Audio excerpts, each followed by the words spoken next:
From KQED.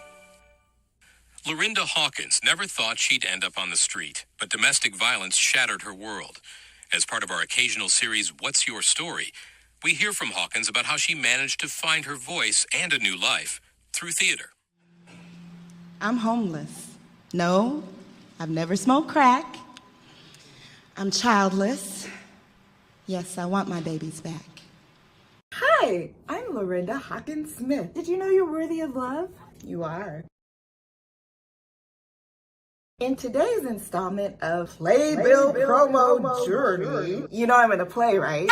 See what I did? Playwright. LAPD. Not that LAPD. This LAPD. The Los Angeles Poverty Department. The Los Angeles Poverty Department is a performing arts group that aims to express lived experiences of the homeless in downtown LA and its poor residents.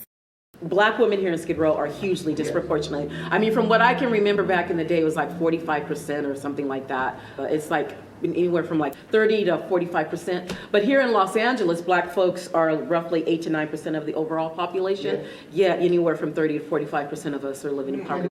When I was homeless in Skid Row, I was blessed to be able to stay at the Union Rescue Mission. Shout out Andy Bales. They had a time limit. My deadline was approaching and I could not find housing anywhere. No SRO. What's an SRO? I'm glad you asked. An SRO is a single room occupancy hotel. I wasn't high on the priority list. I didn't have a mental illness or a drug addiction. First of all, it's like when we were doing Housing Ready, we excluded a lot of people because we drug test, at the emergency shelter level. If you were a domestic violence survivor, you often would have to produce a restraining order, which means you would have to go to the police and file and bring that with you. So there were a lot of rules that excluded people. It was looking like I might have to be out on the street. So for instance, the more that we know, we can disaggregate by race. We know that African Americans, it's more oftentimes economic than related to substance use or mental health. But then, LAPD to the rescue. Not that LAPD, this LAPD. Yes. They had a program at the time called Change Exchange. People from everywhere, even all over the world, would pay to experience what life is like living in Skid Row. What? Yes. I got to be in the production Utopia Dystopia at the Bread Cat. Because I was staff, I got to be in an SRO in Panama Hotel. Thank you, LAPD. Not that LAPD, this LAPD. That's why I'm so happy that they're in my playbill for my play, Justice or Just Me. It's in Solo Fest 2022, online only. Shout out John Malpede and Henriette Brouwers. I'm homeless.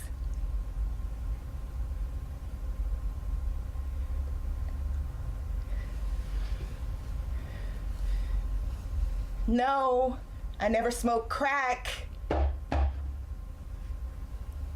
I'm childless.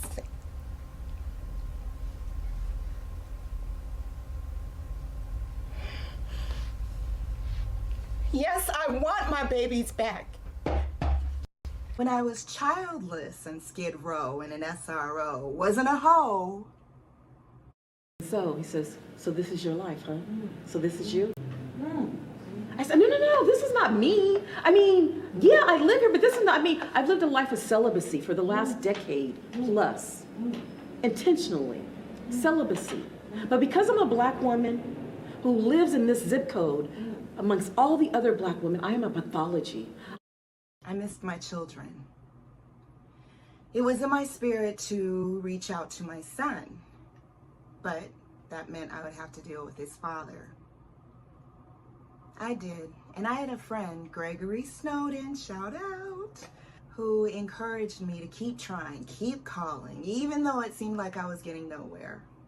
Until one day, one conversation we had, out of many where he would not even let me talk to my son, he asked for my address. My birthday was coming up, and he said he would get my son to send me a birthday card. I gave him my address at the Panama Hotel, the SRO in Skid Row, still not a hoe. And I couldn't wait to get that birthday card from my son. I just kept checking the mail until one day it came. But it wasn't a card. It was court papers. Turned out to be an OSC, order to show cause. Yes, he was requesting of the judge that I be kept away from my child. Why? Tale as old as time, song as old as rhyme, mother-child separation.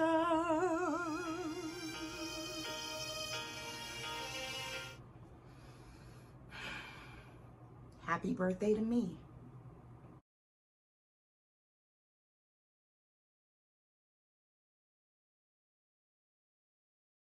I got clean and sober here in Skid Row, July 2nd, 2002.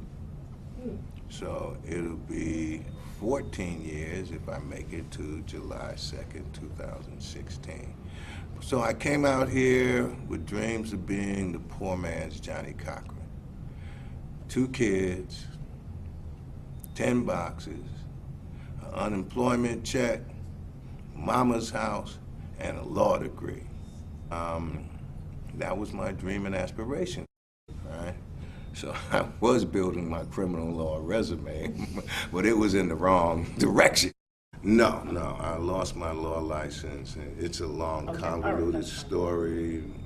I needed an attorney, and I did not have good experiences with attorneys where I was concerned, where my children were concerned. I even prayed for God to send me a moral attorney. Somewhere in the middle of the night, a voice clear as a bell came to me and said, "You said you believed in God. You said you believe in me. Why don't you ask me?" So I started praying. Now, I wasn't praying too loud because if somebody came in with some dope and they was willing to share it, I didn't want to spook them up out of there or get kicked out. But as the night went on and less people were coming in, my prayers got more and more fervent. Treatment is different from recovery, right? I could do the treatment part, but the recovery, which happens out in the street, I couldn't do. But when I got out of this faith-based program, they kicked me out for this fight I had because the other guy could pay and I was there on a hope and a prayer. I was gonna fix them, so I stayed sober and I continued to go to meetings. Around this time, I got attacked by someone I knew, and that left me feeling unsafe. I didn't even want to continue on working with LAPD, but Tony and Kevin Michael Key to the rescue. They assured me that they would keep me safe. They would protect me, and they did. They made sure I was escorted home after every rehearsal. They had my back. I am here today because of the indomitable spirit and the boundless faith of my mother, Natalia Delgado. A woman who went through unspeakable circumstances as a victim of domestic violence. Overall, the vision of utopia down here would be basic human necessities. Adequate food, adequate clothing, adequate shelter, and then in a broader sense, love, unity, diversity, family, congeniality, hospitality, sharing, caring. What you talking violence in my store, baby? Ain't no violence in mama's store. These people, they love me. I've been in community for years. They love me. Don't touch, baby. No, see, because I give them food for life. That's right. I have the fried chicken. I have the fried fish, the fried potato salad, fried watermelon, everything fried. That's right. They like it spicy too. With hot sauce on it, they love it. But you got to have hot food program to come in. What you talking? Bottle of water, she stirred. Bottle of